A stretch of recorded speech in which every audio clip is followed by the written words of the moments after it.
Assalamualaikum warahmatullahi wabarakatuh. Bagaimana kabarnya anak-anakku? Semoga semua dalam keadaan sehat ya. Oke, ketemu lagi dengan Ustazah Nina.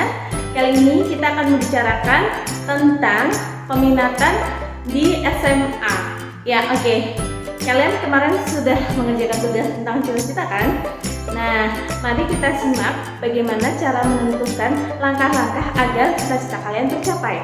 Kamu pengen kuliah di luar negeri, ke Jepang, Prancis, Belanda, Amerika, Mesir, Saudi Arabia. Oke, bagus sekali. Gapailah cita-cita kamu setinggi langit. Nah, untuk mendapatkannya, silakan mulai dari sekarang kamu memplanning kapan aku harus belajar untuk menguasai bahasa negara yang kita pilih. Ya, selanjutnya tentang beasiswa. Siapa yang pengen dapat beasiswa?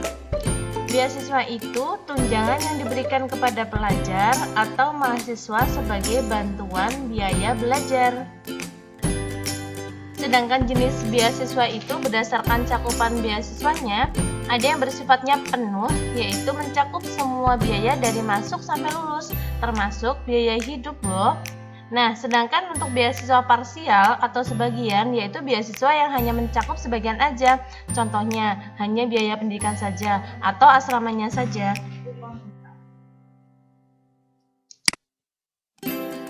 Nah, jenis beasiswa berdasarkan pemberi beasiswanya itu macam-macam. Ada beasiswa pemerintah, beasiswa dari pihak swasta, ini yang paling banyak. Beasiswa internasional, ya misalnya dari universitas luar negeri, atau beasiswa dari organisasi tertentu. Jenis beasiswa berdasarkan tujuannya.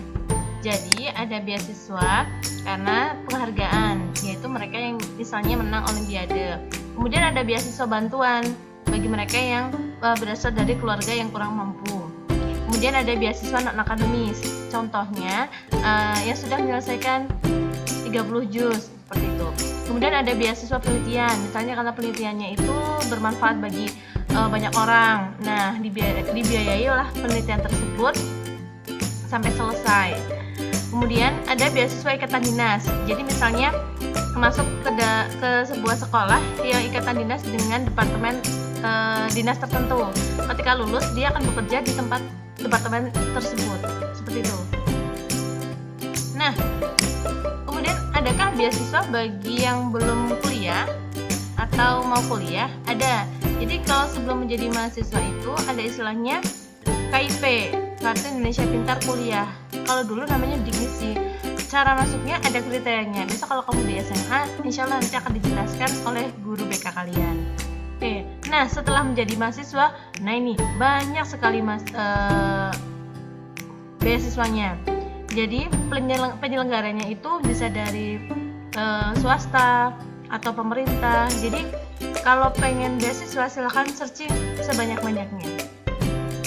Maka dari itu, kita rencanakan dari sekarang. Kapan kamu mau belajar bahasanya, kapan kamu mau mempersiapkan beasiswanya, kapan kamu mempersiapkan dananya, harus terkonsep dari sekarang. Karena sukses itu butuh perencanaan, betul? Nah, oke, tentang beasiswa cukup ya.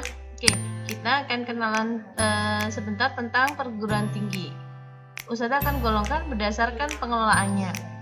Jadi, ada perguruan tinggi negeri, yaitu perguruan tinggi negeri yang dikelola oleh pemerintah. Contohnya apa saja? Contohnya Unsud, Undip, UI, UGM, seperti itu. Nah, yang kedua, ada perguruan tinggi swasta yang dikelola oleh swasta. Kalau di Purwokerto contohnya ada UNP, Unwiku, seperti itu. Nah, yang ketiga adalah perguruan tinggi kedinasan. Contohnya misal STAN, Sekolah Tinggi Akuntansi Negara. Jadi, kalau kamu bisa masuk ke dalam STAN, nanti bisa lulus langsung bekerja di Kementerian Keuangan. Atau contohnya IPDN, Institut Pemerintahan Dalam Negeri. Kalau sudah selesai sekolah di sana, bisa masuk ke dalam Kementerian Dalam Negeri, langsung masuk kerja di sana.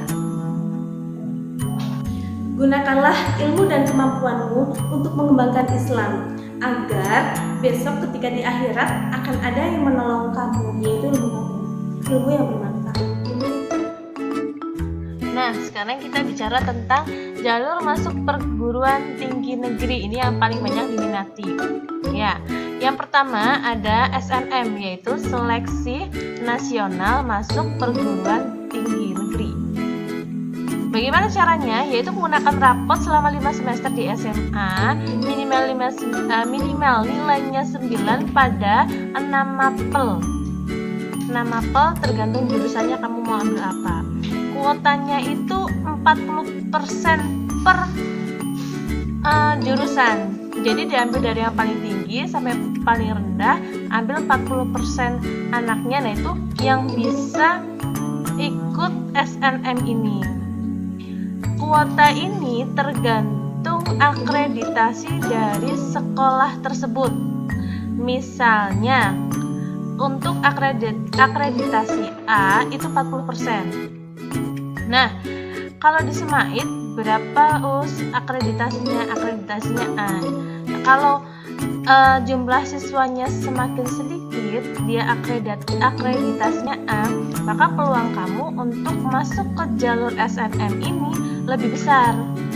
Tapi kalau kamu masuk di sebuah SMA yang siswanya banyak sekali, maka saingan kamu pun banyak karena diambil hanya 40% saja. Ya, selanjutnya untuk jalur kedua yaitu jalur prestasi atau bibit unggul. Jadi contohnya mereka yang menang lomba akademik, contohnya olimpiade. Non akademik itu contohnya olahraga. Atau jalur hafiz, misalnya sudah hafal 30 juz. Jadi ada universitas tertentu yang menerima dari jalur prestasi ketika dia sudah menyelesaikan 30 juz hafalannya. Oke. Nah, yang ketiga yaitu jalur SBM atau seleksi bersama masuk PTN. Ini saingannya seluruh Indonesia ya, Mbak. Mas, untuk SBM ini pembelajarannya itu tidak sama dengan seperti SMA. Jadi biasanya banyak bimbel-bimbel khusus untuk sukses lolos SBM, ya, jalur masuk SBM ini. Kebetulan kalau di SEMAIT itu ada khususnya untuk SBM mulai dari kelas, kalau nggak salah kelas 10 atau kelas 11 gitu. Kalau di SMA lainnya belum tentu, belum semuanya seperti itu gitu. Nah, yang terakhir itu ada jalur mandiri. Ini untuk waktu dan ketentuannya tergantung perguruan tingginya. Kapan mau mulainya, kemudian bentuk seleksinya seperti apa, itu tergantung. Nah, kalau bisa, kalian bisa masuk lewat jalur SNM atau prestasi ya. Luar biasa sekali kalau bisa masuk di sini. Nah, pembiayaannya bagaimana? Untuk sekarang pembiayaannya itu nanti akan dilihat berdasarkan penghasilan orang tua. Akan ada persentase untuk biaya semester dan lain-lainnya itu berdasarkan penghasilan dari orang tua. Coba kita hitung bareng-bareng. Tahun ini kita masih SMP. Tahun depan sudah SMA kan? Nah, 3 tahun lagi sudah kuliah. Waktu yang sangat singkat untuk menentukan kemana aku harus melangkah. Nah, makanya sekarang kita tentukan kamu mau kemana. Ingat ya nak, yang dibutuhkan bukan hanya sekedar skill akademis saja, tapi akhlaknya juga harus diperhatikan. Sepakat? Apapun pekerjaan kalian kelak besok, Ustazah dukung selama itu halal dan tetap pada koridor Islam.